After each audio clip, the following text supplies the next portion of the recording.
कसं आहे ना, पब्लिक पहाटे उठल्यापासूनच आम्हाला लावलेलं होतं काम कोळपायचं. कोळपायचं काल होतं सोयाबीनला, कारण की त्यात बारीक बारीक तण निघाले. वरचं कोळपिलं आणि खालच्या कोळपी आणली. मग कंटाळा आलता म्हणून मी बसलो. बाकीचे कोळपू लागले. मी बसल्या बसल्या पाणी गिनी पेलं आणि मग म्हणलं चला आपला ब्लॉक तरी काढावं. तर हे पहा आपले पहिले कसे पिरर पळतात. आता हे रान पुरं आम्हाला अख्खं कोळपायचं. इथून ते इथपर्यंत संपूर्ण रान कोळपायचं. तर शेतकरी मित्रांनो, कोळपीने हे तुम्हाला माहीत असेल. हे पहा आमचे पप्पा आणि भाऊ आणि एक रोजदार आहेत, तिघंजण कोळपाय आहेत. मी बसलेलो आहे. आता हे पप्पा गेल्यानंतर मला कोळपं धरायचं. तर मित्रांनो, आता पप्पा जाणार आहेत, त्यानंतर मला कोळपं धरायचं आहे आणि स्वतः कोळपायचं. आता मी कोळपं धरले. आता कोळपायचं सुरू केलं, पण नवीन नवीन बैल बेजार करून राहिले. आता आम्ही अर्ध्यात आलेलो आहोत. अर्ध्याच्या पुढे आल्यावर, कारण की पप्पा गेल्यानंतर खूप टाइम झाला, मला व्हिडिओ बनता नाही आला. कारण की आता हे एका हातात फोन धरला, एका हातात कोळपं धरले आणि ती सोयाबीनवर चालले. त्याच्यामुळे मी खाणार आहे शेवा. पण तुम्ही या शेवा खाल्ल्यामुळे मला एक चॅनल सबस्क्राईब करा. समजा कोळपे झाले पहिले तर 15 रुपये केले. पहिले आता लावले आमच्या सण सण सण सण काही करा का, कारण की मी आज गाडी बैल मोठी आणली. गाडी बैल आणा म्हणलं तर पुढं बेजार गाडी बैल बेजार करून राहिली. मग काय त्याच्या पायावर आलो. आमच्या तळ पाहायचं का तुम्हाला, पहा आमचे बैल. इकडं आमचं तळ आहे, कारण की इकडं दरवर्षी पाऊस पडल्यानंतर पाणी येते, पण यावर्षी पाऊस कमी आहे, पाऊस नाही, पाणी आलं. इकडे आमची रान आहेत, तुम्हाला तर माहितीच आपले रान. ते शेतकरी मित्रांनो, आता पहिला आम्ही चालू पहिला खाली गेल्यानंतर घरी गेलो. पहिला खाली टाकलं ती 11 वाजले होते, पाणी लावलेलं होतं. पाणी पाहायला गेलो. ते पहा आपल्या केळीची कशी घडं येतं. अशा प्रकारचे आपल्या केळी गेलेले आहेत. एक नंबर खूपच भारी उत्पन्न देणार यावर्षी. त्यानंतर मित्रांनो, केळीला खूप पाणी लागते. आता पावसाळा आहे तरी पण पाणी देणं लागले, कारण की पाऊस पडत नाही आणि आपल्याला पाणी नेहमी देणं लागते. जर पाणी नाही दिलं तर केळीचे झाडं वाळतात. मग पाणी लावलं होतं तिथं. आता म्हणून पाणी केळीच्या ते बाबा तुम्हाला इथपर्यंत पाणी आले. इथून पुढं पाणी जात आहे. या पावसाळ्याच्यात पाणी काही दिसत नाही. त्यानंतर पहा आपली काही केळीची झाडं उतरून होती, त्याची गंटर पडलेली आहेत. आता पहा केळीचे कसे काही काही खूप मोठाले घडं पडलेले आहेत, काही काही खूप कमी आहेत. तुम्हाला आता काही लागतं मोठमोठाले घडं आपल्या केळीचे. जर मित्रांनो तुम्हाला केळी लावायची असलं तर पाण्याची सोय असली तरच लावा.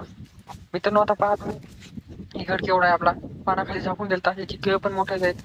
आता एखादीची बुवा येईन कापून नाही. त्यानंतर हे पहा, हे तर खूपच मोठं आहे मित्रांनो. हे पहा किती लांबी, या 10 ते 11 फाण्याच्या पूर असते. तर हे पहा कशी केळी आहेत आपली. तर मित्रांनो, अशा प्रकारे केळीचे खूप कष्ट केल्यानंतर अशा केळी आलेल्या आहेत आपल्या. कारण की मित्रांनो, केळी उन्हाभर सांभाळायला लागते. बिले कापू लागतात, पानं कापू लागतात, खूप बेजारी करावं लागते. त्यानंतर केळी राहतात. हे पहा नवीन कमळ बी येणं चालू आहे आणि जुने बखत आहेत केळं. त्यानंतर मित्रांनो, केळीत मला अशी एक गोष्ट दिसली की ती म्हणजे काय आगे मोहळे का काय बुग्याच्या घरी ते पाहण्यासाठी जवळ गेलो. तर हे मित्रांनो साध्या मावायचंच पोळी होती. मला वाटलं हे बुग्या गिंग्याच्या नाही तर माशाचं हे जेणेकरून आपल्याला दसतात, पण ह्या साध्या याचीच पडली होती. केळीवर उन्हाळ्यात दिली असताना त्यानं, म्हणजे मूळ बसलं असं त्याचं हे. तर मित्रांनो, त्यानंतर मग मी केळीची ती बाई पाहिली. मी आता ह्यात माशाचं असलं मला दसताना, पण त्यात काही नव्हतं. मग मी बाहेर निघलो होता मला म्हणा. केळीच्या बाहेर गेल्यानंतर मग म्हणालं तुम्हाला एक केळीचं नवीन कमळ येलेलं दाखवा.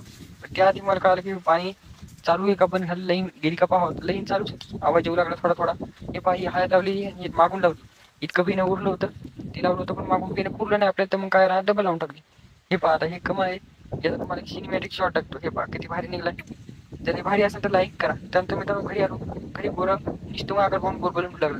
त्याला पाणी पाजायचं होतं, खाल टाकायचं होतं. मग त्याला पाणी पाजून खाल टाकलं, कारण की हे गोरं लय आगावी. जवळ जर खाल टाकलं नाही दिवाळी पण पाहते. त्याला खाल घे टाकलं आणि आता समोर आता या इथे पहा ह्यो वाल बी चालू केलाय.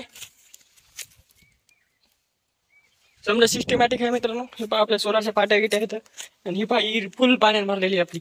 आणि सोयाबीन पासांचा इलेक्यात कुठं नाही पाहायला मिळणार. तर मित्रांनो आता मोटर लावूया आपण. तर हे पहा आपलं कसं सिस्टम आहे एक नंबर. हे पहा मोटर लागली मोटर पहा. मित्रांनो अशा प्रकारे मोटर लावलेली आपण. आता मोटर लावली, तुम्हाला सोयाबीन दाखवतो का. हे पहा सोयाबीन कसं आहे. असं सोयाबीन कोणाचं नाही, पुरा पटा आपलाच आहे. एकच नंबर सोयाबीन आहे. पहा सोयाबीन का चांगलं असलं तर कमेंट करा. आता मित्रांनो, जिथून आपण आलो या हल्दीच्या रानात आता पाणी निघणार आहे. तर पाहूया काय अडकते गिडकते. हे पहा मोटर लागलेली आपली. तर मित्रांनो उगीच नाही केली हवा, लाखांनी खर्च केलाय भावा. तर मित्रांनो तुम्हाला सांगतो आता, हे समजा आपलं 14 नवजल फिरती पहा नवजल. उगीच नाही आपली हवा होत, कारण की कष्टही तसेच आहेत आपले. पहा हात कशी आहे. आता इथे एक छडी लिकीज व्हायली, तिला बंद करावं लागेल आपल्याला. कसं तुषार फिरायला पक पक पक पक पक पक असले तसेच प्रकारे तुम्ही पक पक लाईक करा, चॅनल सबस्क्राईब करा आणि तसेच नवीन असाल तर तुमच्या मित्रांना शेअर करा. मित्रांनो अशा प्रकारचे ब्लॉग तुम्हाला नेहमीच पाहायला मिळतील. हे पहा आपली हळद एक नंबर आहे. आता हळदीला पाणी का मोडेल त्याच्यामुळेच, कारण की हळद वाहूने या इथे एक छिडीली की जी ती एक मी नीट करतो. तर मग आता तुषारचं काम ओके झालेलं आहे. आता मी आलो शेळी बैल चारायला. आता शेळी बैल चारणार नेऊन बांधणार. तर भेटूया नेक्स्ट व्हिडिओ. तोपर्यंत धन्यवाद.